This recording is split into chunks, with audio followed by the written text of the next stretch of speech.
this talk I kind of presented because it seemed like it would be applicable to all the databases, and I think it has some philosophical aspects to it that I'd like to explore with the group if we, and I think we'll have time. So basically the goal of this talk, and there's no way I'm going to get through all the slides, so I'm not even going to try, but the goal of this talk is basically to discuss the trade-offs and value to doing data processing in the database itself versus doing data processing in the application. Okay? I know probably all of you pretty much know some of the mechanics of what I'm going to talk about, constraints and sort of what server-side functions do, so I'm not going to spend a lot of time on that, but I am going to overview the capabilities of Postgres, and then we're going to talk in general about when do you put application logic in the application, when do you put it in middleware, when do you put it in the database itself, and we'll just look at some of those trade-offs. Is that okay for everyone? I mean, I can talk about something else too. I mean, that was as clear a description as I could get on there, looking at moving application logic into the database. A lot of people, when they start off with a database, assume it's just a data store. And it is a data store, but it can be more than a data store. And that's, I think, an area that we're continually educating our user base to understand that Postgres is more than just a data store, and most SQL databases are more than a data store. I believe if you look at SQL 92, for example, you're looking at databases pretty much a data store. Yeah, there's a couple things in there that have logic in the database, but as you start to look at the SQL 99 standard, 2002, and so forth, you see the database much more moving into an area where you're having you're having logic centered in the database rather than dispersed all throughout your applications. And that's sort of what I'm going to go over. I have some cute little pictures in this deck because, frankly, it's too boring without them. And also, I remember somebody telling me that people won't remember your talk, but they'll remember the pictures you used. So I've used that in this talk, and you can tell me if it's been successful or not. Basically, the previous speaker from SQLite was saying, you know, we're not competing against MySQL Postgres, we're competing against fopen. And if you remember back before SQL databases, frankly, the way you did everything was either store them in a flat file or use some kind of ISAM interface. C-tree, if anybody remembers that, was a C interface to ISAM files. But the problem is if you needed to join two C-tree storages, you had to kind of, in your application, do the join of the two values to get the accounting name and the total accounts receivable. You were doing all that joining in your application. And when SQL came along, all of a sudden, you didn't have to do that joining anymore. You now stored all the data in one central place, and you had a database engine and an optimizer, which again would do that joining for you, and you didn't have to do it yourself. When we talk about doing application logic in the database, we're taking it to the next logical step. Okay? Originally, you have C-tree and fopen. Then you have SQL, which does the joins for you, the indexing, and the durability and atomicity. And then finally, you're starting to look at databases where they're doing actual more data processing in the server. SQL Data Access obviously supplies this kind of capability. This is a really cute little picture. I don't know where I got it from. Postgres is obviously a sort of object relational database. I'm not going to talk about that too much today. There are people who there are a lot of plugins for Postgres. Postgres was designed actually as something where it's very easy to take your application logic and bind it into Postgres, either with server-side language or some type of C code, or it's basically it's kind of like a calculator with wires sticking out. So you can take it and rewire it and plug in different storage engines, or I mean not storage engines, but different capabilities into the server. Basically, this talk is going to talk about a couple things. SQL, everyone knows that. I'm going to go through that real quick. Functions and triggers, again, probably much everyone knows that. And then customizing database features, and then we can hopefully have some time to talk about exactly what advantages and disadvantages there are. Make full use of SQL. Again, don't treat it as a simple storage engine. Finally, functions and triggers allow you to put your application code into the database. It centralizes everything. So instead of having the same if statement or the same sort of code snippet in every one of your applications, it allows you to move that centrally into the database server. And finally, there's quite a number of custom things that you can do with Postgres. I'll talk about that at the end. So any questions about that? You're good. Okay. SQL. First thing that takes Postgres beyond a simple data storage system is something called constraints. How many of you use constraints when you're doing applications, right? I have to admit, when I typically start writing an application, I usually say create table, blah, blah, blah, column, data type, comma. Okay, and as soon as I put that comma there, what am I doing? I'm moving on to the next data type, and I'm assuming that all of the defaults for that column are going to be whatever the database gives me. Okay, and one of the things that I train people, and I'm sure this is going to be applicable for your people who do application development, is think before you put that comma in there. When you're creating a table, don't just put the column and data type. I know that's what we always do, but if you want to write a robust application that really uses the full capabilities of the database, consider what you can put before you finish with that comma.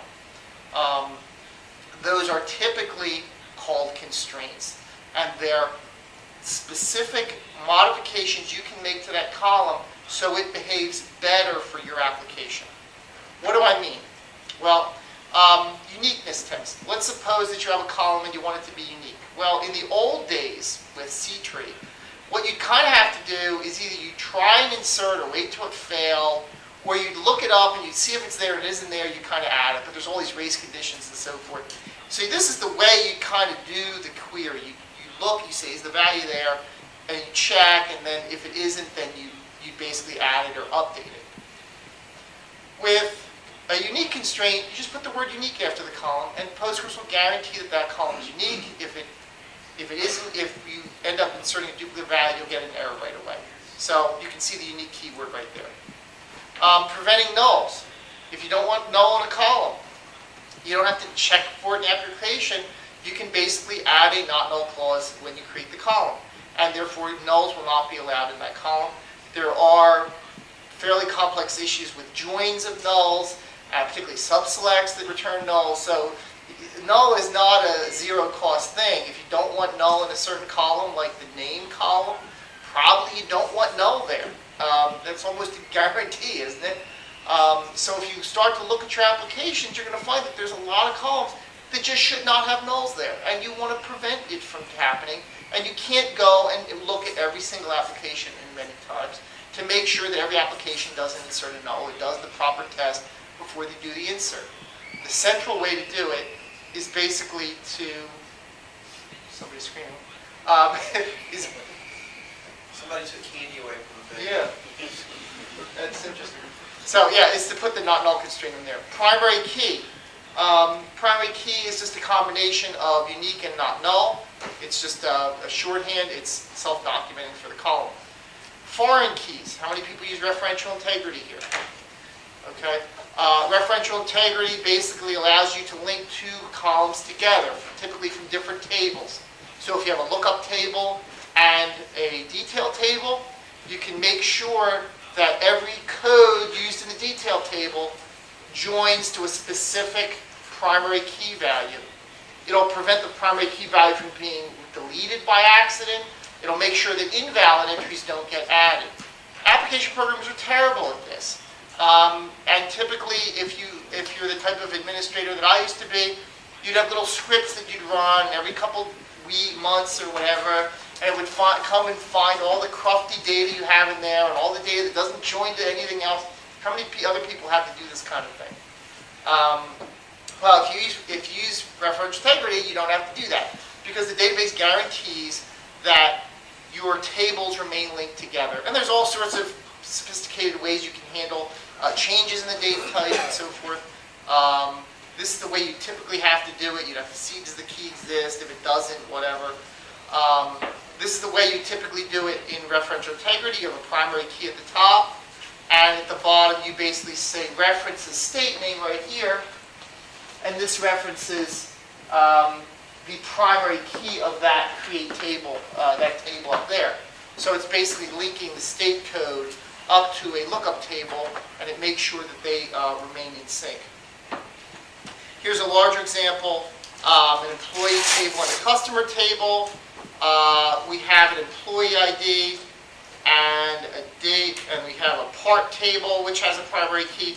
The real interesting one is sales order, where you have actually 3 references to 3 different tables, guaranteeing that those 3 values are going to remain consistent. And they're always going to link up to the other tables. You can you actually have control over what happens when somebody tries to change a primary, for example. Let's look back here. If I change this value, okay, if I change this value here, you can decide what you want to happen to these values. Okay? So if I rename a state, I know it's ridiculous, but if I rename an employee number or employee initials or whatever, where an employee leaves and I want to reassign that employee to someone else or some wacky thing, the database will actually help you relink those tables to different values, or actually renumber them or rename them. So again, it makes it really convenient for you to manage your database, and the database is being helpful. Could you do it yourself? Yeah. Is it easier to do it this way? Probably. You can say no action, which means that it won't allow the primary, this one to, it'll basically, in this case it says if somebody tries to update this primary, okay, it will prevent it. And if somebody tries to delete it, it will prevent it. No action means prevent. I don't know why they use that word, but that's the SQL standard. You can say cascade, so if somebody deletes the primary, everything that references it goes away too. So you have a customer leaves, you delete the customer record, all the references to the customer just disappear. Very convenient. Yes? That strikes me as extremely dangerous. Like if you want to keep history or something. Well, I guess you would delete the customer then. you can have, what I typically would do is I'd have some backup table, and I'd say on delete, copy to backup, whatever. The other way you do it is you just say no action, and you prevent that ever from happening. The default, in fact, is no action. So you would have to come out. I mean, for a better example would be web users. Okay, when you delete a web user, typically you just throw it all away, right? And what happens is if you have the delete logic in every application, then if you add another table, and you don't use this system, you have to go to each application and make sure each application is cleaning up for all the tables it references. By centralizing the information here, you basically delete the primary, and then they all, as an administrator, you do it once, and then everybody takes advantage of that. As an application programmer, I appreciate not having to do that work myself. Right. It depends on what you want it to do. It has to do with the basic policies you have in your organization, but the assumption is that everyone has to know this. In other words, that every application programmer is going to know that when you delete that user, all of those people go, everything goes away. Yeah? What's the difference between no action and restrict? I believe they're the same. No, they're not the same. What is it? I can't remember. We're only parsing out restrict and only acting on that. We don't even recognize no action. So do I need to fix that? And what is it? I can't remember. The difference between restrict and no action is really subtle. I think. Oh, it's the null one. It's the null one. Okay, I have this coming. I think I have a slide for this. Believe it or not, it's been, the last time I presented this was in 2004. Okay, so, but I think I actually here's a case where you set the foreign to null. Yeah. Okay, and it looks like you have the ability. You say on update set to null. So if somebody updates the primary, you set. This is actually not the one we're talking. This is not the restrict yet. I'm thinking I might have it. Let me see. I don't even have a restrict example. The weird thing about restrict, it has to do with what happens if you've got a multi-column key and you make part of it null, okay? And whether you allow the rest of it to go null or not. That is what I remember is the restrict thing. And I don't even document it because it's so weird that I can't even remember what it is. So if for example, SQLi were to restrict the same as no action, is that a bug that I need to fix? Yeah. You have nulls, don't you? Good to know. You have nulls, right? Yeah, well, yeah.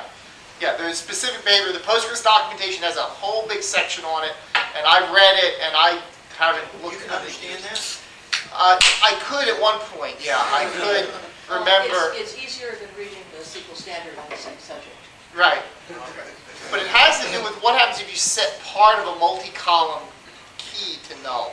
What happens to the rest of the columns? That's basically the behavioral changes I remember between the two. That's a good. Nobody ever asked that, and in fact, I don't even mention it because it's so confusing that you don't even want to go there. Yeah. Just a quick question about the cascading deletes. I found that in MySQL NODB tables, if you don't have cascading deletes and you try to do a delete statement that deletes from all the tables at once, you can't control the order in which it deletes from tables. So in a way, you're kind of really, you have to use cascading deletes if you want it to work right without issuing separate statements. I don't know if Postgres works the same way. What do you care about the order of the deletes? Well, if you say you've got a bunch of constraints, and then you want one delete statement that's going to delete from all the tables. Yes. And it has to delete from a certain order, otherwise you'll break a constraint. I don't think Postgres has a multi-table delete. Well, It's not a standard thing. We have separate delete. You have to issue Yeah. individual delete Yeah, statements. this is delete from parent, children, grandchildren, great-grandchildren, all in one thing, semicolon. No, we don't have that. Okay, no, because we're not sure. We're not sure how it behaves. Basically, it's one of the it's like the nice thing is with the cascade, the way these foreign key things work is you do have. But you can't It does take care of all the constraint dependencies on its own, so it just gets rid of them in one shot. There are some tricky cases where you can have, and this is, I don't even have it. I don't think I even have an example of this one. Is the case where you've got mutually referential tables. Okay, so you have this one referencing this one, and another column in this table referencing the same one.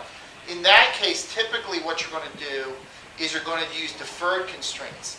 So you can basically delete as much as you want, and the constraint checks are only done on commit. So you do it in a multi-statement transaction, delete the one, delete the other, and then you commit. And because the constraint is done at the end, it allows you to do the first delete and the second delete, and it knows at the end that it's consistent, and that's how you're able to take care of those kind of thorny cases where you want to delete something that's referencing itself. Yeah, that's sort of a problem. So where was it? Oh, so you can also say set null. So if somebody deletes the parent, you just null. You null the foreign key in the child. Or same thing with update. Somebody updates the parent, you null the foreign key. Greg, why are you here? For your talk, wow. Oh, okay. That's amazing.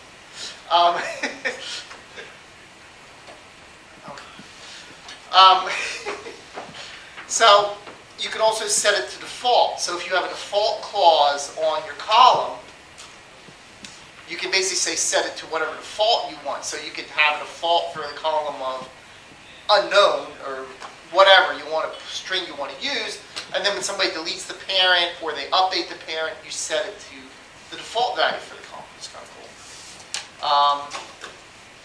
You can also use sophisticated comparisons on a column. So for example, this would be your application logic. I know it's a goofy case, but column greater than 0, or it's 2, or it's 7, or something, whatever you want to make it up. You can basically create something called a check constraint. And the check constraint will limit what data values can go in that column. It can be very sophisticated. This is a good one. Again, data type, column name, data type, comma, typically is not what you want. I know that's what I use, and that's probably what you use, but when you're writing a robust application, there's typically some foreign key, primary key, check constraint, something that's going to make your life easier, and it would make sense already having an SQL database to use the facilities that you already have. So here I'm checking the length has to be 2, the age has to be positive. I mean, that's obvious, right? No negative ages. Gender has to match a certain phase. The date we last met has to be greater than my birthday or something, right? Yeah. I apologize if you said this already, but how portable is this across databases? Standard. It's standard SQL? Yeah.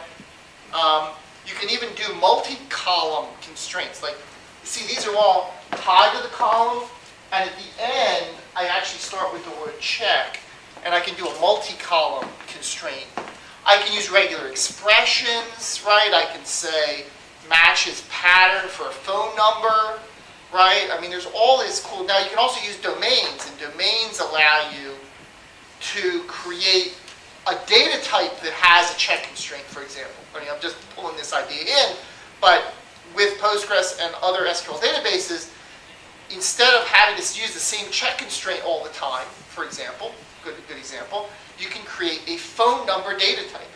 And the phone number data type is varchar 20, and it has a specific check constraint, which is a pattern.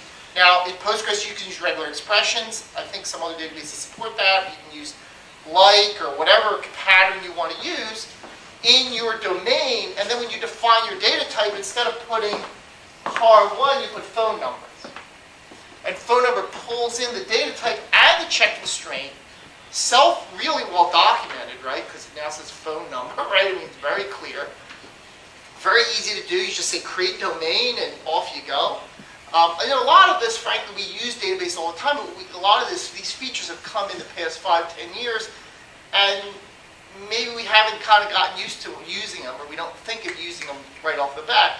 And that was one of the reasons I created this talk, because I thought it's good to reinforce the importance of using all the capabilities that the database gives you to make your life easier. So frankly, we all use fopen, right? So exactly what he recommended. Default column values, you can say if a column is not specified on an insert, you give it a default. So in this case, actually, we just say, this is a good one, default current timestamp. So we basically say if we don't supply the date we don't supply a value for that column, we default it to the current timestamp. Tremendously useful, right? I mean, how many queries have current timestamp in the column so you make sure to insert all the time? Well, let's standardize it. Let's put it in the data definition, and that way if we forget to do it, or we just decide we want to allow the system to do it, we can use that. In Postgres, if you want a column to have a default value, you just use the word default for the value. You say insert value, comma, default, not in quotes, just default, comma, and it'll use that default value for you. So again, just makes your code better documenting, more consistent, easier to basically manipulate. Auto numbering, when I used to use Ingress, we didn't have an auto increment value, so we had a one column table, one row table, and I'd lock it, and I'd pull the value out, and I'd add one to it, and I'd put it back in, and I'd unlock the table, and then I'd use the value as my next unique number. Okay. This is the way you typically do it with old Ingress. I know Ingress has it now, but this is back in like the early 90s. You actually have in Postgres the ability to use a column called serial. And serial automatically sets you up with a default value for the column, and it creates a sequence for you. And they're sort of linked together, and it'll basically auto number. I know MySQL has an auto number data type. Pretty much functions the same. Internally, this is what actually happens. You create an integer, and you have a default, and it just creates the sequence for you. So it's very trivial. With it, like Postgres 7.2, it changed the serial as by default non-unique.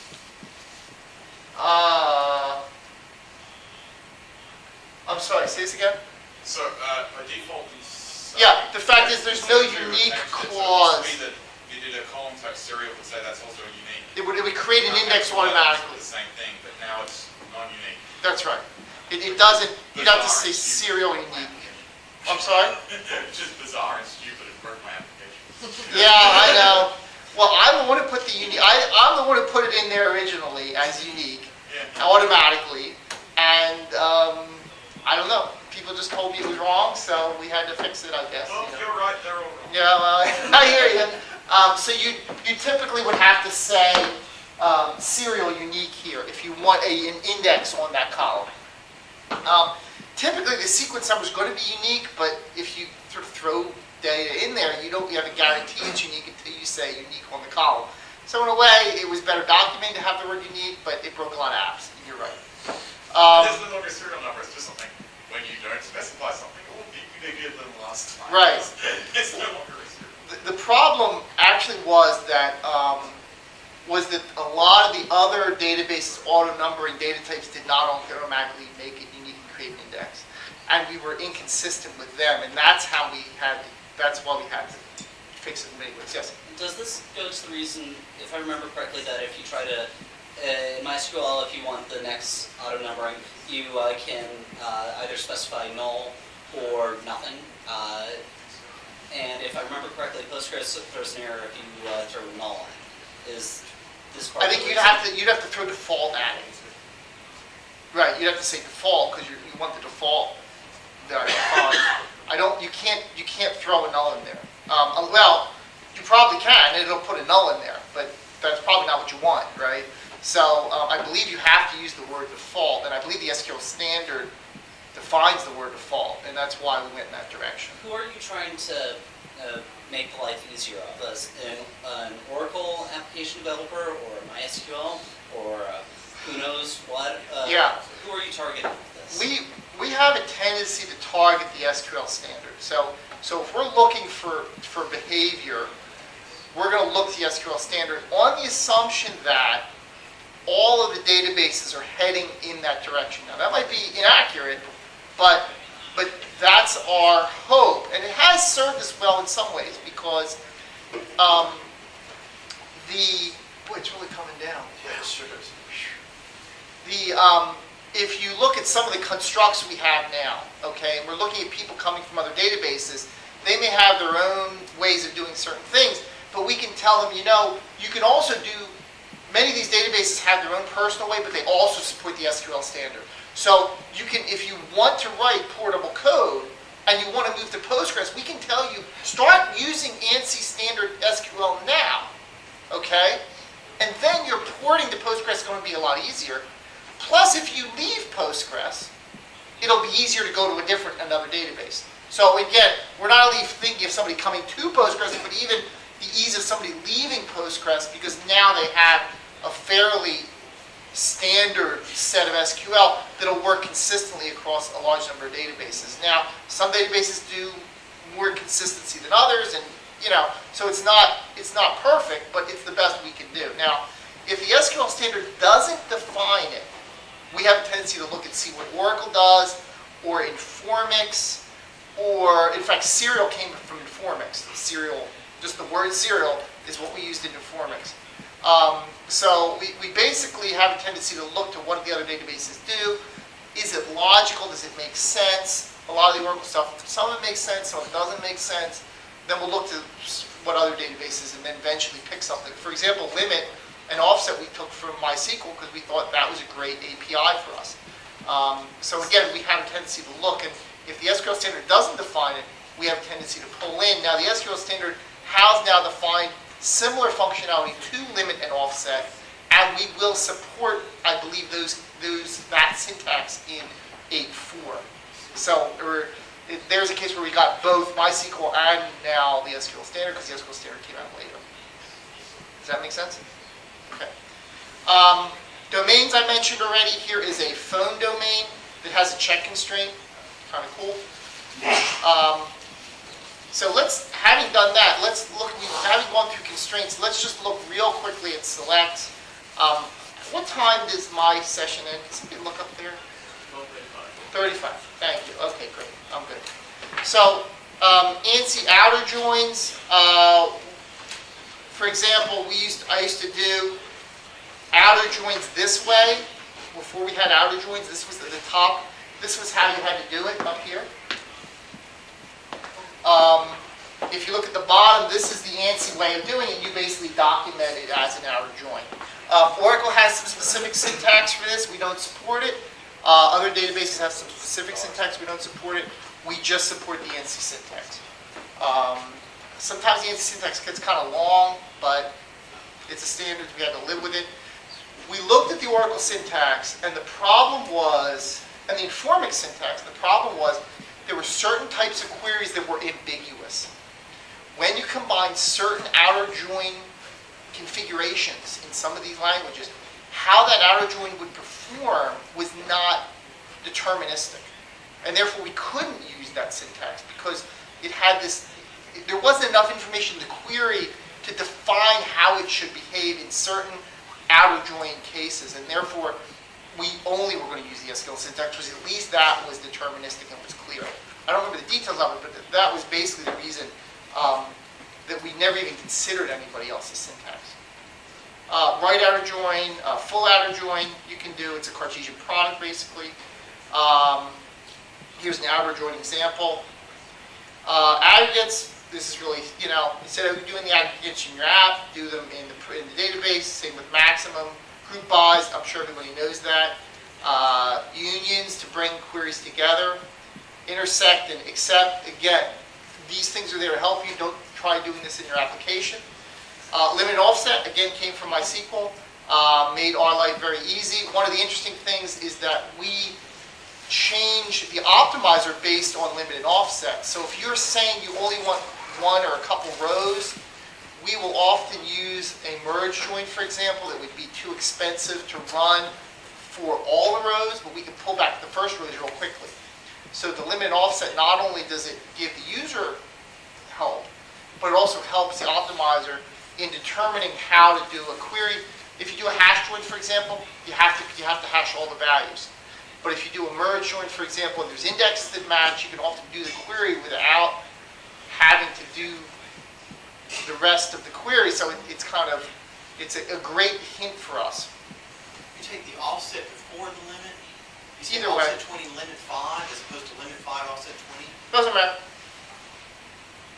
It doesn't matter what order you use them in. They're just words. And some people have this thing limit, and then you got two integers separated. Yeah, by we don't. comma, and it's in a We funky used. order. Yeah, we used to support it.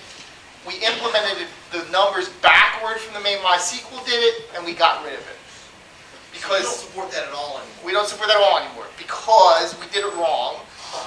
And Well, I'm supporting it for Postgres compatibility, but I guess that no, we made a mistake when the guy did it. It was one of our guys, and he did it backward, and then we released it, and it took like a year for somebody to tell us it was wrong, which was annoying.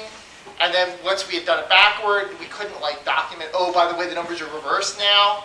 And then we looked at it, and we said, the keyboard is not that hard to type on. We really should be spelling it out explicitly because obviously it's error prone because we got it wrong, right? So it sort of told us that using just numbers and with a comma was unclear, was not as documenting as it could be. And therefore we said, let's just allow limit number, offset number in whatever order to make it simpler for people. Yeah. So it was a kind of a faux pas on our part. We had to kind of suck it up there.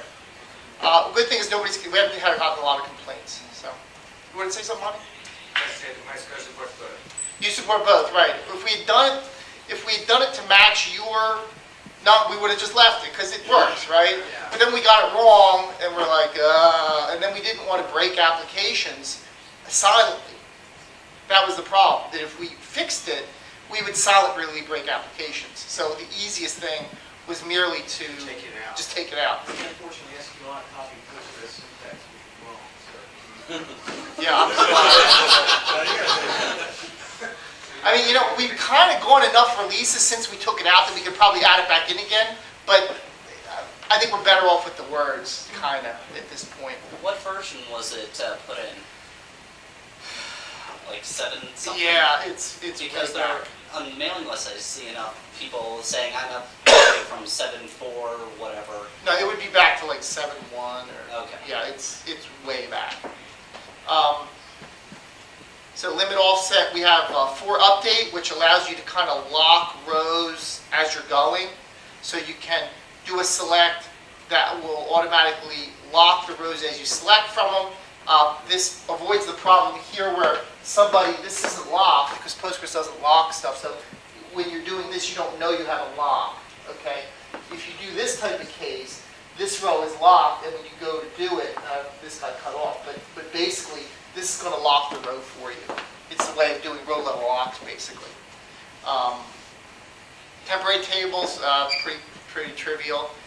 Views allow you to condense some query into like a shorthand that you can reference real easily. Just kind of, we can also have separate permissions on views. So if you want somebody only to see certain values, you put permissions on the view, and then they can only see that view, they can't see the underlying table. You can define rules, and rules are basically macros for SQL. So you can say when somebody tries to insert or update this particular table, I want this other thing to happen. And you write a completely different query. Or I want this in addition to happen. And typically that would be used if you're going to log a change. So every time a delete happens on that row, on that table, I want a row added to a history table, for example. That would be a very common thing to do with a rule. This is kind of this simple rule example. I've got a log table, okay? Here's the primary, here's the log table, and then I basically define it, and I create a rule, and I say, when I update it, I want to do also insert into the log table. And when I delete, I want to do a delete, and I want to actually do this insert. And I notice this is a U for update and a D for delete. So by defining this, it automatically will run for me. Yes? How is this different than a normal trigger? The difference is that this is a macro. So if you delete 1,000 rows, okay, you're running effectively one extra query. So it's like the not having the for each row when you define, what's the relationship between for each row not being in the trigger definition and... Right. What's going to happen is if you delete 1,000 rows, you're going to fire 1,000 triggers. And whatever queries are in those 1,000 triggers, you're going to run 1,000 times. I thought if you didn't specify for each row, it only ran once. I'm probably wrong. We don't have really table level triggers because there's no way to pass that the results to your trigger. Like there's no API for that. So we basically are going to run 1,000 times. What this is basically doing is adding a query for your delete. And it's not as powerful as a trigger. Okay. It's kind of a shorthand, a macro, okay? So if you don't want to get into a trigger writing and you want something simple and it's going to be easily documented and it's going to work and it's going to scale really well, you use rules. In the other cases, you have much finer grained control in the trigger case. Yeah. Multi-user consistency, I'm not going to go into that. We have a listen notify mechanism that allows backends to send information about something happened on a table, basically.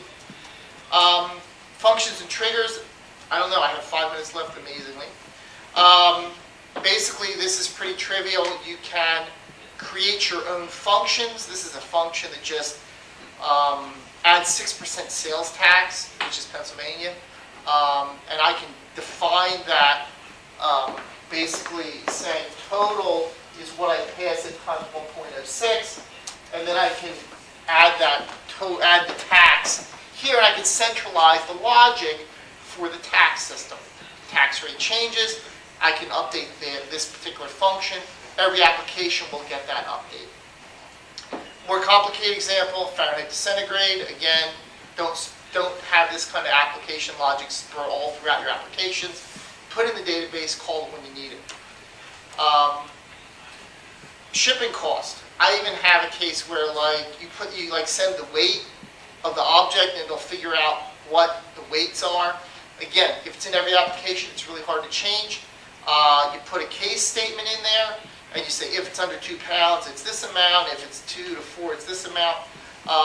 Makes it very simple and very easily documented, very easy to change for you. You can do string processing. This is a cute little thing. It just makes like the old ASCII headers. You know, we had the space between every letter and you uppercase it all. You know, just example of some of the stuff you can do. These are all very trivial. You can write your functions in Perl and Python and Tcl and PHP and C and shell script and Java and there's just like a bazillion of them. Another idea is to do your sort of lookup. You put your lookup logic into the database. So this would be a get state code function. So instead of issuing SQL to get the state code, you call a function, you pass the code in, and it automatically will do some cool stuff for you. It'll capitalize it, make sure that it's 2 blanks. It'll first try an exact match, and then if it doesn't, it'll actually test and find like another match that sort of is close to that. Again, not something you want to do in your application, but if you put it in a central thing like this, you can sort of put a state name in, it'll kind of get it close. Here's some examples at the bottom. I can put Alabama, I can put ALAB, I can put AL lowercase. The last one fails because it doesn't match anything. But again, this is sort of an example of what you can do. State name maintenance. You can have an API define, like if I send a code in, it'll auto insert it. If I send a code in that's already there, it'll update it or delete it. It's kind of cool. Like the first one adds Alabama. The second one renames Alabama to Bermuda. The third one deletes Alabama, I think. And then the last one fails because it's already deleted. So again, you can start to put application logic like that in there.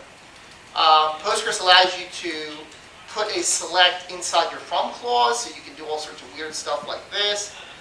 You can have functions returning sets of rows, so you can have a function that returns columns and rows, like a whole table is the result set. Again, these are really trivial, but I'm just showing them to you. Triggers, we can do before, after row. We can do insert, update, or delete, and you can reference old, new. We talked about triggers already as a way of filtering what comes in. This would be the state name trigger, and I'm basically going to issue the proper error code. I'm probably going to see, I want to make sure it's 2 alphabetic characters, there's no like numbers in there, the state name has to be longer than 2 characters, then I'm going to uppercase it and in-cap the things. So I'm cleaning up the data that's coming in. And basically, if I create my trigger and I reference what I just defined up here, every time I insert or update that table, I'm going to fire that trigger automatically. 1 minute left. Yep. So it's basically going to clean up my data for me. Again, makes my application easier to maintain. Again, I told you you can write server-side functions in all sorts of languages. And finally, Postgres has a very pluggable architecture. So you can create your own functions, as we've shown, but you can also create operators like plus plus or dash slash. You want that to do something special, you hook it to a function. We can do your own like data types, your own stored procedure languages. There's some LOL code, you know what that is? Like it's some kind of goofy language, and they created a server-side language for it. You can do a lot of weird stuff. Full text search is a plugin. GIS, PostGIS is a plugin. So there's a lot of plugging stuff around to use Postgres in certain data domains that's actually helped to help us a lot.